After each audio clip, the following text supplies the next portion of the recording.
under the sea. Pastel can capture this look that I'm after. We're going to be using a black and white charcoal pencil, but later I'm using Blick's Studio Pastel set of 24, and you'll notice that many of them are already broken in half. You'll see why later. We're working on regular, cheap copy machine paper. I have my advanced students work on toned pastel paper. By using a half stick of chalk, I'm able to put colors in very quickly with broad strokes. I recommend working from the lightest color to the darkest. Darker colors are more likely to cause smudges and fingerprints.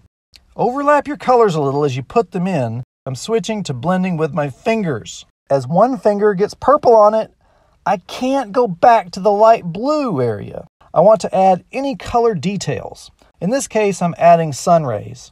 You can clean the pastel sticks by rubbing them on a paper towel, so I'll go back and brighten the center after putting in all the rays. Mwah! From this point forward, I have to be very careful to work clean, or I'll end up with smudges and fingerprints. I want to create interesting shapes by defining the edge with a black pastel. Next, I fill in those shapes.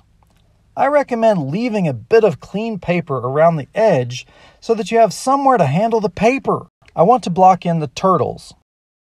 You can set a clean sheet of paper on top as a hand rest, but knock off the dust first so you don't press it in. Remember to keep the legs and head a little skinnier than you want them to end up. Please, please wash your hands after using the black chalk pastel. Time to add details with the charcoal pencil. Carefully go around all the edges of the turtles and fill any gaps. Using the clean paper hand rest trick is very important for me to be able to get clean lines on the turtles because they're too far from the edge of the paper. I find adding the plants relaxing. I like to think about the water currents moving the grasses and how the plants might grow. It helps to study some underwater photographs. I rarely work without reference.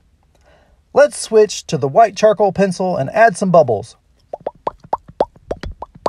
Nice! Now that I'm basically done, I do want to finish out the edge to black. So I use the black chalk pastel and fill it in.